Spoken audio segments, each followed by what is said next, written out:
Business is cash and cash is the king. अगर आप अपने बिजनेस में कैश रिजर्व क्रिएट करना चाहते हैं और चाहते हैं कि आप बेफिक्र होकर बिजनेस की इमरजेंसी को मैनेज कर पाएं, आपको लोन लेने की जरूरत ना पड़े, आपके पास कैश फ्लो का चैलेंज ना हो, तो आपके पास कैश रिजर्व बनाना पड़ेगा। लेकिन कैश रिजर्व क्रिएट करना आसान नहीं होता, खासकर एमएसएमई बिजनेस ओनर्स के लिए, क्योंकि डेली कैश फ्लो के चैलेंजेस होते हैं। तो इस वीडियो में आपको बताऊंगा कि आप अपने बिजनेस में कैसे आसान तरीके से कैश फ्लो और कैश रिजर्व क्रिएट कर सकते हैं। आपको अपना कैश रिजर्व को क्रिएट करने के लिए कितना पैसा एलोकेट करना चाहिए, आपके रेवेन्यू के कितना परसेंटेज आपके कैश रिजर्व की तरफ जाना चाहिए, आपको कब कैश रिजर्व में पैसे ऐड करने चाहिए। ये सारे मेथड्स जो हैं ये बड़ी कंपनी यूज करती हैं अपने कैश फ्लो रिजर्व क्रिएट करने के लिए। और हमने भी जब अपने बिजनेस को बड़ा कर रहे थे तो हमारे जो इन्वेस्टर थे जिन्होंने हमें पैसा दिया था, उनके फाइनेंशियल एडवाइजर्स ने आकर हमें ये वाले मेथड सजेस्ट किए जो मैं आप लोगों को बता रहा हूं। तो यहाँ पे जो सबसे पहला स्टेप है जो आपको करना पड़ेगा वो है आपको 4 अकाउंट सेटअप करने पड़ेंगे। और इस वाली चीज में क्या होता है, बिजनेस ओनर्स बहुत सारी मिस्टेक करते हैं कि उस सारे अकाउंट्स को मिस कर देते हैं। ये सबसे बड़ी वजह होती है जिसकी वजह से उन्हें पता नहीं चलता कि कितना पैसा आ रहा है, कितना पैसा जा रहा है। हमें ये पता होता है पैसा आ रहा है, जा रहा है, लेकिन ये नहीं पता होता कहां जा रहा है। तो इस काम को करने के लिए आपको 4 अकाउंट सेटअप करने पड़ेंगे। मैंने आपको चारों अकाउंट्स के बारे में बताऊंगा एक एक करके। जो सबसे पहला अकाउंट है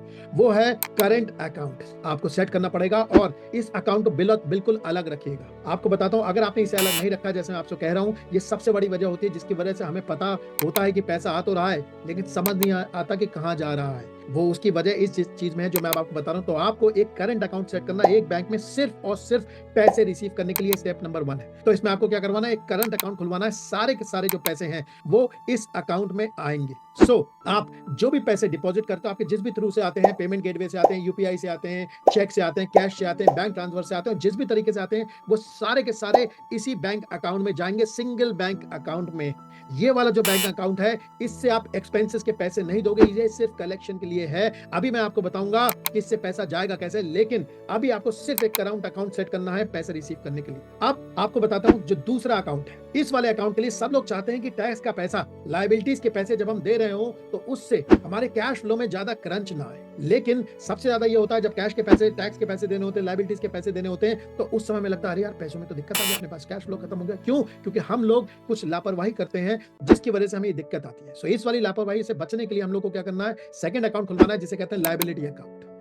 जब हमारे एक अकाउंट रहता है तो हमें पता नहीं चलता, ये याद नहीं रहता कि हमारे पास कितना पैसा, हमारे अकाउंट में पैसा आता, हमें दिखता है ये तो बहुत सारा पैसा है। तो हम क्या करते हैं, उस पैसे को देख के गलत डिसीजन ले लेते हैं, क्योंकि हमारे दिमाग में ये वाली चीज नहीं रहती कि यार हमें टैक्स के लिए भी पैसा देना होगा, हमें लोन की लायबिलिटीज भी देनी होंगी, ये पैसे देने होंगे, वो हमारे दिमाग में याद नहीं रहता। इसीलिए इस पैसे को आते ही हमें अपने आप से दूर कर देना है, क्योंकि इस पैसे पे हमारा कोई हक नहीं है और इसीलिए आपको लायबिलिटी अकाउंट चाहिए। आप इसमें जो स्टेप्स हैं वो है, सबसे पहले आप लायबिलिटी का अकाउंट खोलोगे। आप ये सब अपने एक बैंक में खुलवा सकते हो, एक ही बैंक में आपका करंट अकाउंट और एक ही में आपका लायबिलिटी अकाउंट, जिससे आपकी ऑनलाइन बैंकिंग जो है वो आसानी से हो सके। आप हर वीक अपनी वीकली लायबिलिटी इस अकाउंट में जमा कर देंगे। जैसे आप ये वाली चीज मान लीजिए, आपके 100 रुपए का रेवेन्यू आया, तो मान लीजिए इसमें आपकी 35% जो है वो सैलरी जाती है आपके पूरे रेवेन्यू की, 18% मान लीजिए जीएसटी जाता है, और ये मान लीजिए आपकी परचेज की जो कॉस्ट है वो 20% जाती है। तो आप इस वाली चीज में देखोगे कि 100 रुपए में से आप 20 रुपए परचेज के यहाँ पे जमा कर दो, 35 रुपए सैलरी के जमा कर दो, तो हो गए आपके 55, और 18 रुपए आप इसमें और जमा कर दोगे तो आपके हो गए 55 प्लस 18, 73 रुपीज आपके इस अकाउंट से चले गए। अब आपके अकाउंट में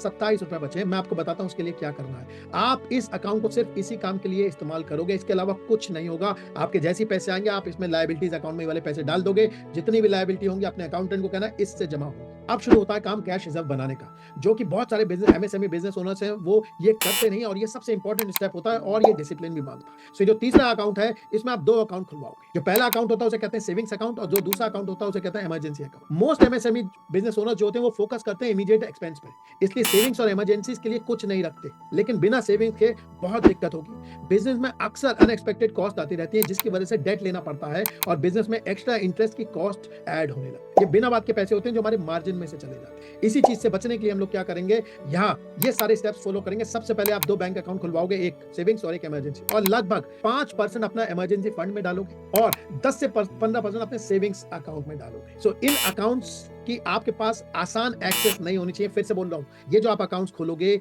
इन वाले अकाउंट्स की आपके पास आसान एक्सेस नहीं होनी चाहिए। ये नहीं होना चाहिए आप इसमें हाथ डालो और निकालो। इसकी ऑनलाइन एक्सेस भी बंद करवा दीजिए। Make it very hard to get this money. आपके पास तरीका ही नहीं होना चाहिए पैसे लाने का, और इतना पेनफुल तरीका होना चाहिए कि आप बैंक जाओगे, चेक बुक से निकालोगे, कि आप आसानी से इस पे हाथ ना डाल सको। अब तो इस तरीके से आपके जो है वो पैसे सेव होना शुरू रहेंगे। तो हम अपने एग्जाम्पल में जाते हैं। जो आपके पास 27 रुपए बचे थे उसमें से आपने क्या करा, 10 रुपए उठा के सेविंग्स में डाल दिए और 5 रुपए उठा के अपने इमरजेंसी फंड में डाल दिए। तो आपके 27 इसमें से 15 रुपए चले गए, अब आपके पास 12 रुपए करंट अकाउंट में पड़े हैं, इसे वहीं पे पड़े रहते हैं। अब कई बार जो बिज़नेस ओनर्स होते हैं वो ये कह सकते हैं कि यार मेरे पास इनफ मनी नहीं है सेव करने के लिए, ऐसा हो सकता है। लेकिन मैं आपसे कह रहा हूँ छोटे से शुरू करिए, बूँद-बूँद करके ही सागर बनता है। धीरे-धीरे बढ़िए, जैसे-जैसे कैश फ्लो बढ़ता है, आइडिया ये है कि आपकी हैबिट बनी रहनी चाहिए।